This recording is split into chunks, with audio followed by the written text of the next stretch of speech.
Light is magic. There is magic in the way it is created, in the way it travels, the way it behaves. And beyond the magic of light itself, there is the magic of science, finding new and amazing uses for light, the life giver. Sunlight is a mixture of several different kinds of light.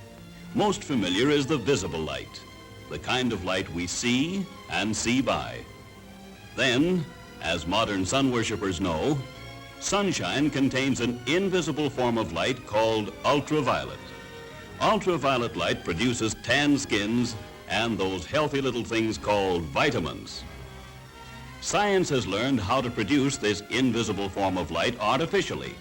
And now, without leaving our homes, we can turn winter into summer.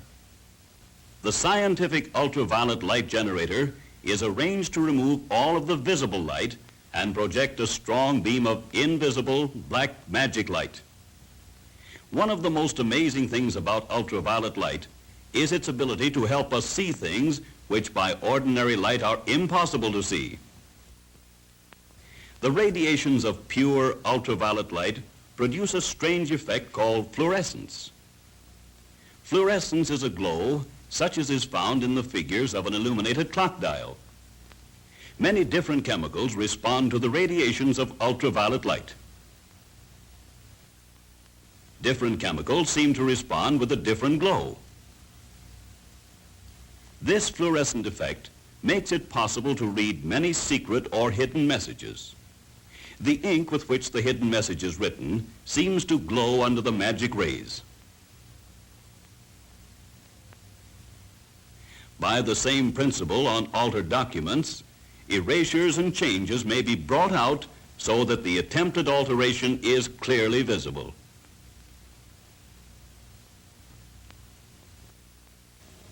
Mixed in with the visible sunlight and the ultraviolet light is another magic light that our eyes cannot see, but which we can feel as heat. These invisible rays of heat, which form so large a part of sunshine, have been given the name infrared light. Infrared light has no visual effect on our eyes. So in order to see its results, we must use a camera containing a special film which is sensitive only to infrared light. To furnish invisible light for the infrared camera, we will use these big electric units which produce no visible light at all.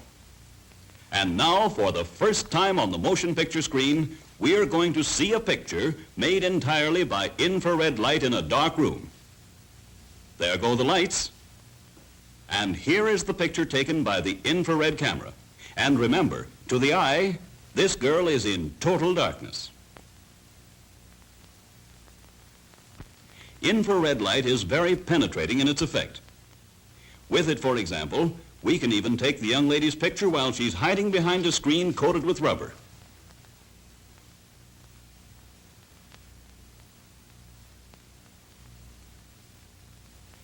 The magic light shows that even a brand new shave isn't good enough when you are posing for the infrared camera. It digs right down and finds the whiskers that haven't even sprouted yet. Previews a shave 3 days in advance. Visible white light has also been put under control by science. A remarkable new device splits light into separate narrow rays so that the path of a beam can easily be followed. Notice that a light spreads out from its source in all directions. We can see how a mirror reflects light,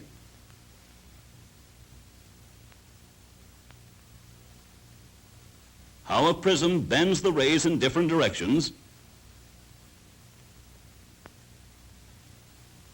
and how light can even be bent around corners in tubes and pipes. Now let's see the effect of a simple reflecting surface used to control light. The rays leave their source, strike the reflector, and bounce back on themselves in the same path. Then if we place a lens like this in the path of the light, the rays are bent inward. Now let's try another type of lens, similar to the lens used in automobile headlights. Instead of bringing the rays together at a point, this lens bends them so they go out in parallel lines. In the motor car headlight, the new system of light control makes use of the type of reflecting surface called a parabolic reflector. No matter at what angle the light rays strike the reflector, they are bounced back in an even parallel path. The actual mechanics of this new headlamp are somewhat similar to previous two-beam lamps. When we are driving in the country, light from the central filament is used, and an intense beam of light is reflected straight ahead and far down the road. When we switch to the passing beam, another filament only a few thousandths of an inch away is lighted, and the beam is now aimed down and to the right of the road. A more accurate lens has been designed to direct light farther ahead in the driving beam, and more light on the right side of the road for the passing beam. Then the whole unit has been sealed airtight, so that air and moisture, tarnish and rust cannot cut down its efficiency. And so today, we drive with headlights that apply the latest principle of scientific light control. Headlights suited to the speeds at which we travel. On the high road, controlled light makes possible safe speed because we can always stop within the range of our own headlights. In city driving and in passing other cars on the highway, our controlled passing beam continues to light the right side of the road without shining in the other fellow's eyes. If we drive safely and always dim our lights when passing, we can take full advantage of the new control science has given us.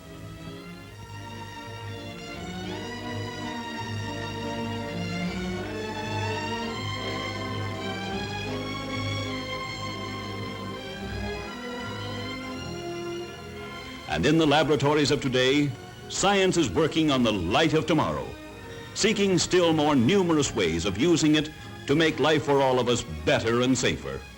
Who knows what miracles are yet to come from the amazing development of visible and invisible light when the magic light of tomorrow comes into its own.